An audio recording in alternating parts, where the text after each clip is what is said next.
In November of 2002, U.S. intelligence officials warned al-Qaeda might be planning, quote, spectacular attacks that could cause mass casualties. But Lahoud says letters show that by that time, al-Qaeda was weak. Top leaders had been killed or forced into hiding, and the terrorist organization was rudderless. There is definitely a narrative that bin Laden was still controlling al-Qaeda from behind the scenes, the puppet master, somewhere hidden away. But is that what the papers show? Far from it. So he was not calling the shots at that? Absolutely not. She says Osama bin Laden didn't communicate with his al-Qaeda associates for 3 years because he was on the run. It's still unknown exactly where he was hiding.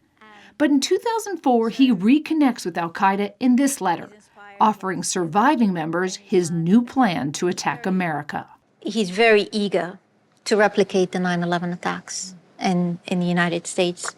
You know, he is mindful that now the security conditions are very difficult at airports.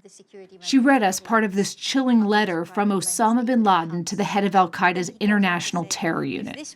Bin Laden writes that rather than hijack a plane, operatives should charter one for their next attack on the U.S. and adds if that's too difficult, they should target U.S. railways. Then bin Laden, who had a degree in civil engineering, explains exactly how to do it. He wanted to have 12 meters of steel rail removed so that this way the train could be derailed. And we find him explaining the simple toolkit that they could use. You know, he said, here, you could use a compressor, you could use smelting iron tool. He's in those small details. At the most granular level. What yes. does that say to you? He's very methodical, very methodical. He thinks he doesn't want to leave anything for chance. Fortunately, he was never able to execute his plan. Because Lahoud says al-Qaeda had been gutted by the war.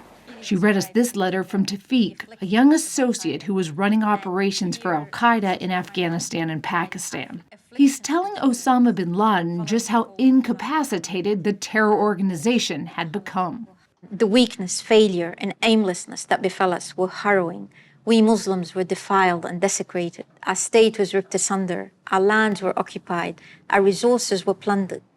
And so he's giving the state of al-Qaeda to Osama bin Laden, who probably hasn't heard this at this point. He didn't know the reality. And he actually warns him that I'm going to tell you the truth as it is. And I know that some of the brothers here are not telling you everything in detail because they don't want to upset you, particularly because of the delicate situations in which you find yourself with.